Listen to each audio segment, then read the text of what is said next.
साथ हैं गौरांग शाह जियोजीत इन्वेस्टमेंट के, और इसके अलावा हमारे साथ हैं अविनाश गुरशकर सर भी, बाजार के जाने माने धुरंधर और काफ़ी अनुभवी एक्सपर्ट। आप दोनों का बहुत शुक्रिया, स्वागत है 18 आवर्स स्वदेश पर। शुरुआत गौरांग भाई आपसे करना चाहेंगे। हमने सोचा कि ऐसा शो किया जाए कि बाजार तो डावाडोल है, तो जो थीम्स जो चल रही हैं, जो सेक्टर थोड़े बहुत परफॉर्म कर सकते हैं, उनके बारे में राय ली जाए और कुछ बढ़िया पोर्टफोलियो बनाने की कोशिश की जाए। सर जरा बताइए कि दिल्ली में तो गर्मियों की लगभग शुरुआत हो गई है, बंबई का माहौल कैसा है सर? बहुत बहुत धन्यवाद अभिषेक भाई, इस मंच पर आमंत्रित करने के लिए सभी को प्रणाम और शुभ दिन हमारे तरफ से।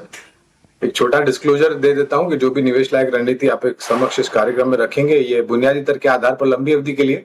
इसमें हमारी कंपनी जियोजीत अथवा मेरा किसी भी प्रकार का व्यक्तिगत निवेश नहीं है, ना ही किसी प्रकार का वित्तीय लाभ मिलता है, ना ही किसी प्रकार का कॉन्फ्लिक्ट ऑफ इंटरेस्ट। लेकिन इसी स्तर पर आए हम हमारे क्लाइंट्स को देते हैं, संभव है कि उनका निवेश हो। तो देखिए अभिषेक भाई, दिल्ली और उत्तर भारत में जिस प्रकार से सूर्यदेव गर्मी के समय में अपना प्रकोप जो है वो दिखाते हैं, पारा मैंने सुना है करीबन 40-45 डिग्री के पार चला जाता है और बाहर निकलना मुश्किल हो जाता है।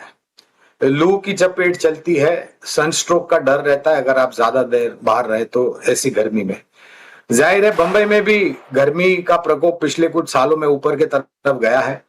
और यहाँ पर एक चीज है कि क्योंकि बंबई शहर समुद्र के पास है तो पसीना बहुत होता है यहाँ पर, और अगर आप थोड़ा बहुत पेड़ की छाया में चले जाओ तो थोड़ी राहत महसूस होती है।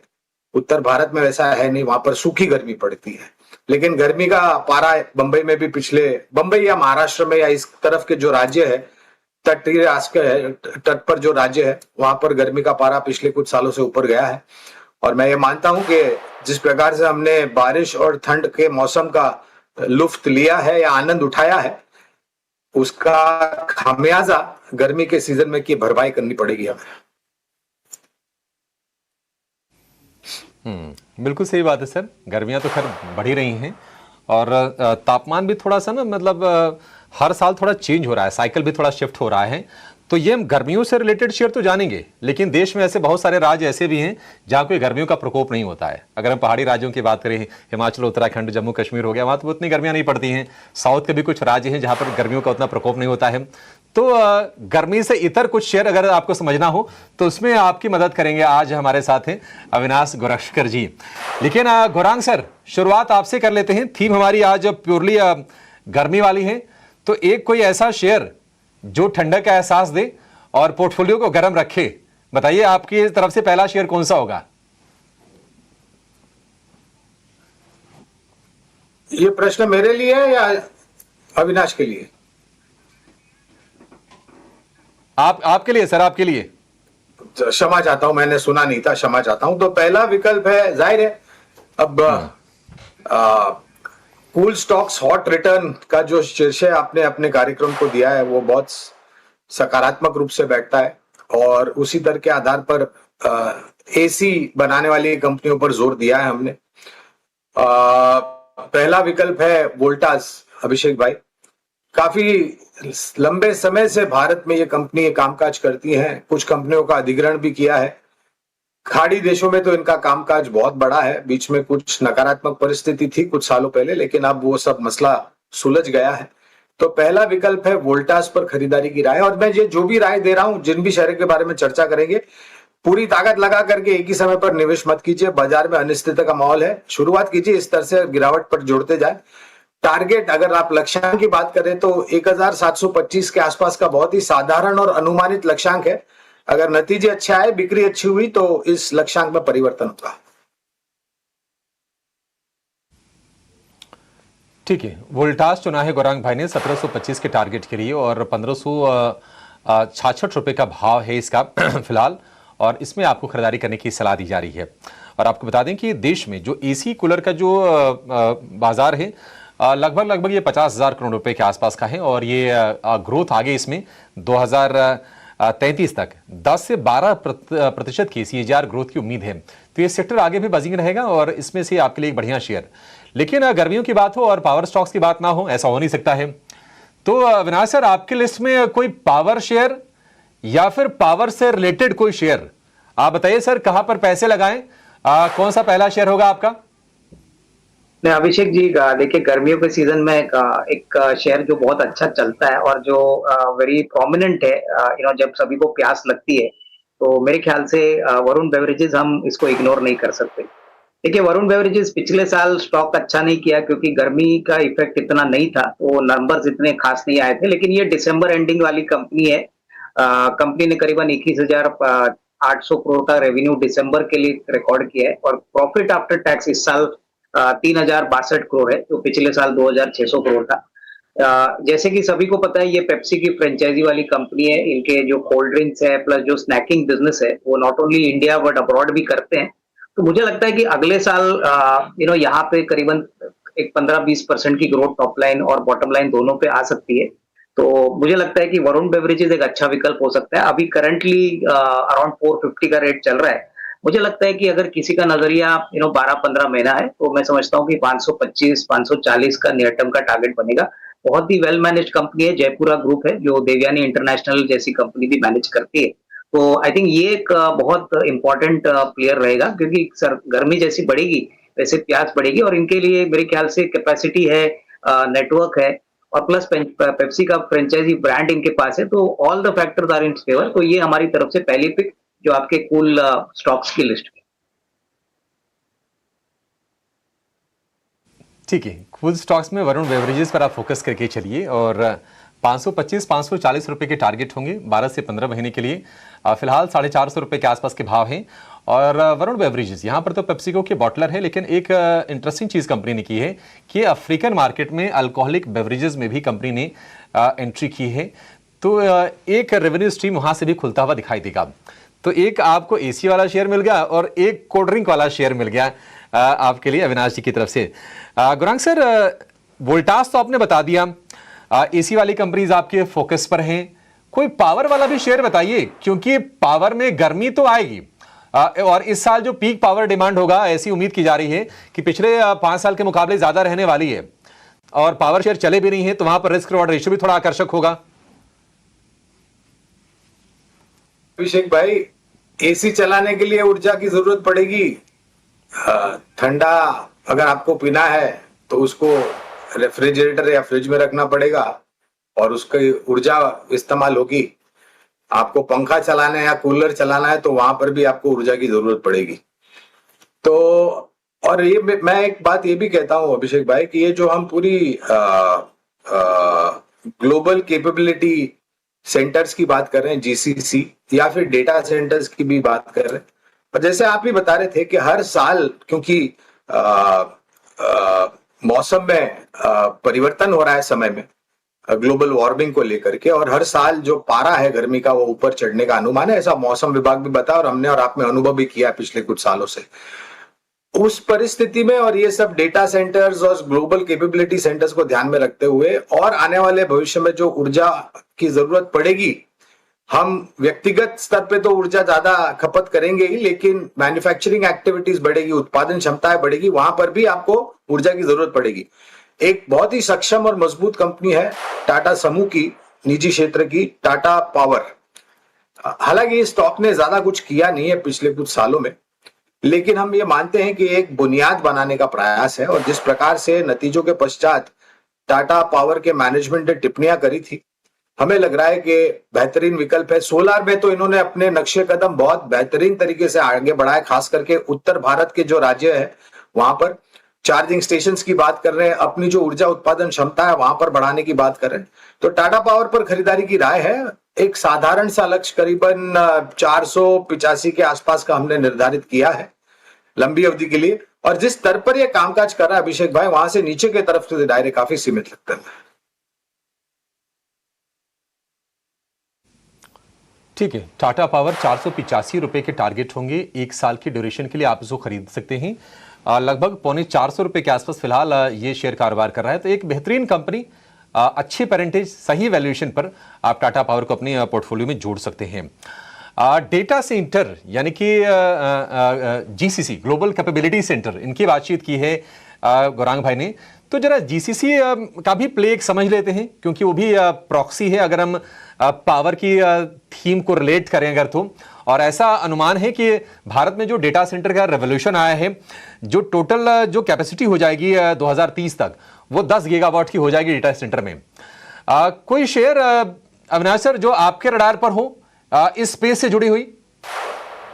नहीं, इनफैक्ट देखिए अभिषेक जी, डेटा सेंटर में तो हमको अनंतराज काफी पसंद है। ये नॉर्थ इंडिया बेस्ड कंपनी है और 300 मेगावाट की कैपेसिटी लगाने वाली है, तो डेफिनेटली इंटरेस्टिंग तो लग रहा है।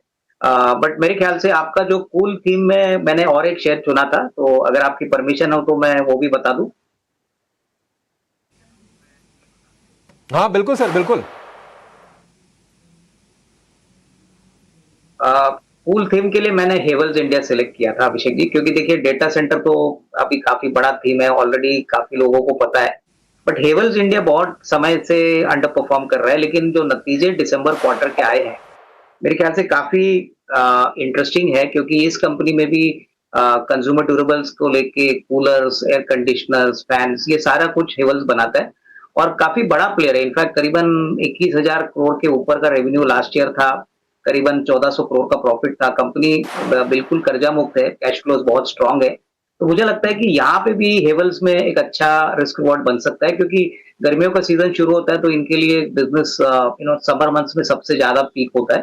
तो यहाँ पे मुझे लगता है कि 1675 1700 का टारगेट प्राइस लेके यहाँ पे भी एक्यूमुलेट करे। काफी अच्छा well tracked large cap stock है जो इंस्टीट्यूशन और बड़े निवेशकों को भी पसंद है।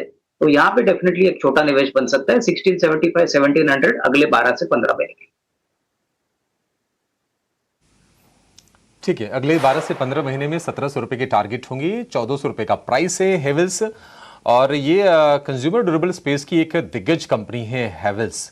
और हेवल्स में जो एसी वाला कारोबार है उसका अगर हम कंट्रीब्यूशन की बात करें इनके रेवेन्यू में, तो लगभग ये 24-25% के आसपास का है। हालांकि थोड़ा वोलेटाइल रहा है, उतना उम्मीद के मुताबिक प्रदर्शन नहीं रहा है, बट ओवरऑल कंपनी काफी सॉलिड है, इसमें कोई दो राय नहीं है। गौरांग भाई, ये हेवल्स आपके रडार पर भी है क्या? हेवल्स बिल्कुल। देखिए, पहले क्या हुआ करता था कि इनके जो प्रोडक्ट्स थे हेवल्स के, वो बहुत सीमित थे और इसके कारण से नतीजों में मेरे ख्याल से थोड़ा बहुत रुझान जो है वो नकारात्मक था। लेकिन कारगर रणनीति जमीनी स्तर पर स्थापित की और बदलाव लाए अपने कामकाज में, नए प्रोडक्ट्स इंट्रोड्यूस किए। जो नए प्रोडक्ट्स इंट्रोड्यूस किए बाजार में, उपभोक्ताओं ने उन्होंने उन नए प्रोडक्ट्स को दोनों हाथों से स्वीकार किया, मार्केट शेयर बढ़ा और नतीजा ये कि जो तिमाही, छमाही और साल दर साल नतीजे, वहां पर बेहतर सुधार होते हुए देखा। एक ट्रस्टेड ब्रांड भी है अभिषेक भाई। अगर आप बात करें तो उपभोक्ता अगर एक बार इनके प्रोडक्ट लेते हैं और अगर वो प्रोडक्ट साथ देने के बाद कुछ खराब होता है और नया प्रोडक्ट लेने की विचार रखते हैं अगर उपभोक्ता, तो लौट करके हैवेल्स के प्रोडक्ट्स पे ही जाते हैं। यानी कि कंज्यूमर लॉयल्टी जो है वो बहुत ही सर्वोच्च स्तर पर है। 1750 के आसपास का अनुमानित लक्ष्यांक है और नतीजे अच्छे आए। और एक बात मैं कहना चाहूंगा अभिषेक भाई, जो मैं कहना भूल गया था पहले, कि ये बड़े शहरों में से, छोटे मझौले शहरों में से तो एसी, कूलर, पंखों की मांग तो बढ़ेगी बढ़ेगी, लेकिन जो ग्रामीण और मध्यम ग्रामीण इलाके हैं, जिस प्रकार से मेघराज का आशीर्वाद रहा है, कृषि उत्पादन सर्वोच्चम स्तर, ऐतिहासिक सर्वोच्चम स्तर पर आया है, जिसके कारण जो आय है हमारे किसान भाई बहनों की वो बहुत ऊपर गई है और वहां पर आकांक्षाएं भी ऊपर की तरफ बदली है। तो पहले क्या होता था, लोग सोचते थे कि भैया घर में मैं पंखा लगाऊं या नहीं लगाऊं, कूलर लूं या नहीं लूं, लेकिन आज वो सब चीजों से परे और ऊपर उठ करके लोग, मांग जो है ग्रामीण और मध्यम ग्रामीण से ज्यादा आ रही है कूलर्स और एसी के लिए, खास करके जो स्प्लिट और विंडो एसीज है जो भी कंपनियां बनाती है उनके लिए। तो ये एक पॉइंट था जो मैं भूल गया था जब हम वोल्टास की बात कर रहे थे। और दूसरा विकल्प भी मैं बता देता हूं क्योंकि मैं चर्चा कर रहा हूं, तो वो ब्लू स्टार है। एक बहुत ही सक्षम और स्थापित कंपनी है, मार्केट शेयर काफी बड़ा है ब्लू स्टार का। ये भी एसीज बनाती है, split Windows, industrial cooling units भी बनाती है ब्लू स्टार। और मैं मैनेजमेंट की टिप्पणियां सुन रहा था तीसरी तिमाही के पश्चात, वो कह रहे थे कि हाँ थोड़ा बहुत पिछले साल परेशान हुए थे क्योंकि गर्मी का मौसम इतना नहीं था, ठंडी जल्दी आ गई थी, बारिश का मौसम लंबा चला था वगैरह वगैरह, लेकिन वहां से उस स्तर से और अभी जिस स्तर पर कामकाज चल रहा है करीबन 1940 के आसपास, यहां से भी ऊपर के तरफ के दायरे लगते हैं।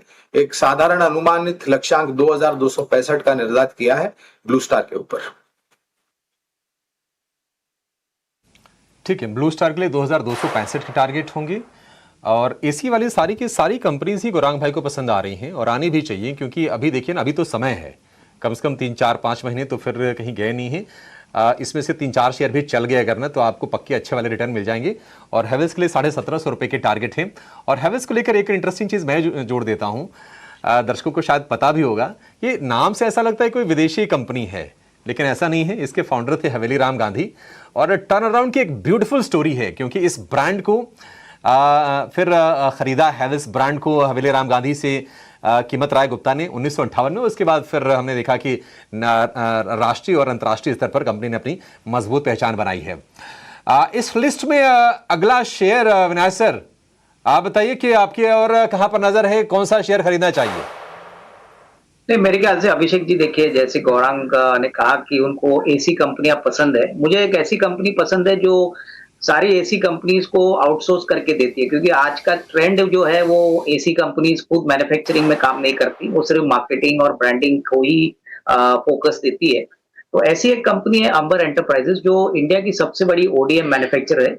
यानी सारे एसी कंपनीज जो अभी गौरांग भाई ने कहे, मेरे ख्याल से काफी हद तक 80-90% जो कंपनियां हैं वो आउटसोर्स करती है, क्योंकि ये इनके लिए एक बहुत अच्छा विकल्प है। तो अंबर एंटरप्राइजेस मुझे लगता है कि देखिए, इस साल थोड़ा सा कंपनी का परफॉर्मेंस अगर आप सेकंड और थर्ड क्वार्टर में देखें तो खराब हो गया था, लेकिन जिस तरह से अपॉर्चुनिटी दिखती है एयर कंडीशनिंग स्पेस में, और जिस प्रकार से इस बार गर्मी का सीजन आने वाला है, अगर वॉल्यूम ग्रोथ एसीज में आता है तो उसका पूरा बेनिफिट अंबर एंटरप्राइजेस को मिलेगा। पिछले साल इन्होंने करीबन 250 करोड़ का प्रॉफिट किया था, 9,900 करोड़ की रेवेन्यू की थी।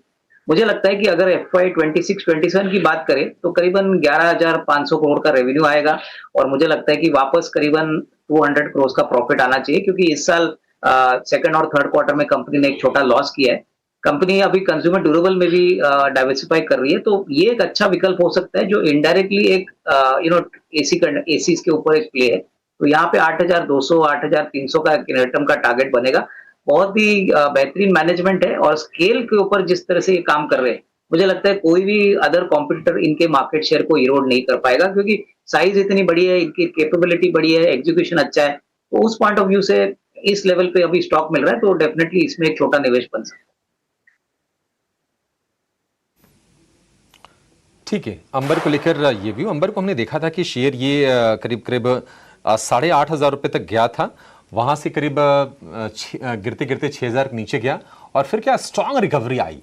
और रिकवरी आने की वजह बिल्कुल अविनाश सर जो कह रहे हैं ना कि अच्छा, ये कंपनी जो सारी कंपनीज के लिए एसी बनाती है, कि वो बात बिल्कुल सही है कि बाकी कंपनीज क्या होती है कि इनको बोल देती है कि आप बनाइए, हमारा लोगो, हमारा तमाम चीज़ इस्तेमाल करके, और फिर वो एक तरह से सेलर का काम करती है। बनाती है तो अंबर ये किसके किसके लिए बनाती है, भी आपको बता देता हूँ। Voltas, blue star, Lloyd, LG, Samsung, Hitachi, जितने भी कंपनीज आप सुनते होंगे भारत में, लगभग सभी के लिए मैन्युफैक्चरिंग काम अंबर एंटरप्राइजेस करती है। तो ये आपके रडार पर जरूर होनी चाहिए। नेक्स्ट स्टॉक गौरांग भाई, आपके रडार पर हॉट रिटर्न वाला शेयर? तो हमने Voltas, blue star, Tata power और हैवेल्स की तो चर्चा कर ली। आखिरी शेयर भी अभी जो अविनाश जी बता रहे थे वो ही है, लेकिन लक्ष्यांक हमारा थोड़ा ऊपर की तरफ है, अंबर एंटरप्राइजेस। तो देखिए, ये एक बहुत बड़ा मार्केट है, और आने वाले समय में जिस प्रकार से नई कंपनी भी आएगी और जिस प्रकार से एक स्थापित प्लेयर है अंबर एंटरप्राइजेस, हमें लग रहा है कि एक बहुत बेहतरीन रुझान आपको नतीजों में आते हुए दिखेगा। 9,155 के आसपास के अंबर एंटरप्राइजेस पर लक्ष्यांक है। और देखिए, जब मैं बात करता हूं लंबी अवधि की, तो जाहिर है आप साल, 1.5 साल या उससे अधिक का समय रखते हैं तो ज्यादा अनिवार्य होगा। और जैसे मैंने एक रणनीति बताई कार्यक्रम की शुरुआत में, इस तरह से शुरुआत कीजिए और गिरावट पर जोड़ते जाएं। ठीक है, अंबर पर तो हमारे दोनों एक्सपर्ट का कन्विक्शन है, और टारगेट थोड़े से और ज्यादा आप ले लीजिए, 9,155 रुपए के 1 साल के ड्यूरेशन के लिए। फिलहाल 8,000 रुपए के आसपास का स्टॉक है। अविनाश सर, ये तो चलिए ठीक है, गर्मियों वाले तमाम शेयर हैं, इनकी बातचीत कर रहे हैं, और लगभग सारे के सारे शेयर आ ही गए हमारे रडार पर। लेकिन गर्मियों के बाद तो फिर मानसून भी शुरू होगा, और कोई मानसून और गर्मी बिल्कुल अलग करके तो दिख नहीं सकती। तो जरा थोड़ी और आगे की आप प्लानिंग करवा दीजिए, कुछ ऐसे शेयर बताइए जो मानसून का भी प्ले हो जाए गर्मियों के बाद। नहीं अभिषेक जी देखिए मेरे ख्याल से समर सीजन में थोड़ा बहुत ट्रैवल और हॉस्पिटैलिटी सेक्टर पे भी लोग काम करते हैं, तो हमको लगता है कि ट्रैवल और हॉस्पिटैलिटी रिलेटेड सेगमेंट जो है उसमें भी मेरे ख्याल से अच्छा ट्रैक्शन आपको देखने को मिलेगा। और यहाँ पे मुझे लगता है कि लेमन ट्री जो कंपनी है बहुत ही बुरी तरह से पिटा हुआ स्टॉक है, लेकिन नंबर्स पिछले साल काफी अच्छे थे। 240 करोड़ का प्रॉफिट था, करीबन 1200 करोड़ का रेवेन्यू था, और अभी इसमें बहुत अच्छी रिस्ट्रक्चरिंग अनाउंस की गई है, तो बहुत जल्दी इसका ऑपरेशन होगा कि कंपनी ने अपना जो एसेट का जो डिवीजन है वो अलग किया है, और लेमन ट्री अभी एक एसेट लाइट कंपनी बनेगी। तो 113-14 में खोने जैसा कुछ भी नहीं है। मुझे लगता है कि अगर कोई भी इन्वेस्टर 12-15 महीने का टाइम फ्रेम रखता है तो 155-160 का नियर टर्म का टारगेट जरूर बनेगा। और एफोर्डेबल और मिडिल सेगमेंट जो है वो इंडिया में रैपिडली ग्रो कर रही है, वहां पे लेमन ट्री का सबसे बड़ा डोमिनेंट मार्केट शेयर है। तो ट्रैवल और बिजनेस के लिए लोग ऐसे होटल इसलिए चुनते हैं क्योंकि अफोर्डेबल भी होते हैं, और हाइजीन और फिजिकली उनका जो सर्विस ओरिएंटेड सेगमेंट है वहां पे इनकी काफी खपत होती है। तो लेमन ट्री हमारा पहला स्टॉक रहेगा। और दूसरा स्टॉक अभिषेक जी जो वीसा प्रोसेसिंग वाली कंपनी है, बेसिकली देखिए बहुत सारे इंडियंस अभी अब्रॉड जा रहे हैं, और अभी तो ऐसा हो गया कि साल में एक बार नहीं, साल में 2-3 बार लोग ट्रैवल करते हैं। तो ट्रैवल रिलेटेड स्टॉक में ये एक मोनोपोलिस्टिक बिजनेस में काम करता है जो वीसा प्रोसेसिंग है। और सबसे बड़ी बात ये कंपनी की जो है वो बहुत ही एसेट लाइट बिजनेस है। कंपनी का नाम है बीएलएस इंटरनेशनल। देखिए ये कंपनी 20-25 साल पुरानी है, और मोस्ट इंपॉर्टेंटली नंबर्स अगर आप देखोगे तो करीबन 2100 करोड़ पे लास्ट ईयर 540 करोड़ का मुनाफा इन्होंने कमाया था। कंपनी बिल्कुल कर्जा मुक्त है। कंपनी करीबन 1800 या 2000 करोड़ की कैश अभी भी अपने बुक्स पे रखती है, और 65 कंट्रीज में ये काम करती है। तो देखिए ये बिजनेस कभी मरेगा नहीं, ये बिजनेस चलता रहेगा। आने वाला साल दैट इज 26 के लिए हमको लगता है कि 650-670 करोड़ का मुनाफा आएगा। इतनी बड़ी प्रॉफिट ग्रोथ होने के बावजूद स्टॉक काफी समय से अंडर परफॉर्म कर रहा है, तो ये एक अच्छा विकल्प हो सकता है क्योंकि एक थ्राइविंग बिजनेस है, मोनोपोलिस्टिक इनका होल्ड है। और सबसे बड़ी बात वीसा प्रोसेसिंग एक ऐसा एन्युटी वाला बिजनेस है जो आपको अगले 2-3 साल के लिए अर्निंग विजिबिलिटी देगा। तो ये मेरे ख्याल से एक अच्छा और एक विकल्प हो सकता है जो ट्रैवल और हॉस्पिटैलिटी से कनेक्टेड है। तो यहाँ पे 12 से 15 महीने में 380-390 का टारगेट प्राइस हमको लगता है कंफर्टेबली पॉसिबल होगा। थोड़ा सा पेशेंस और कन्विक्शन इन्वेस्टर्स को रखना चाहिए क्योंकि बहुत समय तक ये स्टॉक एक छोटी रेंज में घूम रहा है। जी, थोड़ा सा धैर्य रखेंगे तो पैसे बना के देंगे। बीएलएस इंटरनेशनल 280 रुपये का भाव है, 390 रुपये तक चला जाएगा। और अविनाश जी का कहना है कि एसेट लाइट मॉडल पर कंपनी काम करती है। और जो दूसरा शेयर भी बताया सर ने, लेमन ट्री, अगर आप बाकी बड़े होटल चेन्स के मुकाबले देखेंगे तो आपको लेमन ट्री भी ऐसी कंपनी है जो कि एसेट लाइट मॉडल पर ये भी काम करती है। मतलब भारत में भी कारोबार है, विदेशों में भी कंपनी अपनी सर्विसेज दे रही है, और 100 से ज़्यादा लोकेशंस पर 100 से ज़्यादा इनके होटल्स हैं टोटल अगर देखेंगे तो, जिनकी रूम कैपेसिटी 10,000 से भी ज़्यादा की है। तो एक शानदार कंपनी है, और ये मुझे लगता है कि यहाँ से चलनी चाहिए। 155 रुपये के टारगेट अविनाश सर दे रहे हैं 12 से 15 महीने के टारगेट के लिए। तो ढेर सारे आपको स्टॉक मिल गए, टूर ट्रैवल से रिलेटेड, पावर से रिलेटेड, एसी कूलर सेगमेंट से भी रिलेटेड आपको शेयर मिले हैं हमारे दोनों के दोनों एक्सपर्ट से। और उम्मीद करके चलेंगे कि गर्मियों में ये शेयर अपने रिटर्न से आपको खुश करेंगे, और आप इनमें ज़रूर निवेश कीजिए हमारे एक्सपर्ट्स की राय के आधार पर। चलिए शो को यहीं पर समाप्त करते हैं। गौरांग सर और अविनाश सर, आप दोनों का बहुत शुक्रिया आज हमें समय देने के लिए और इस खास शो में जुड़ने के लिए। लेकिन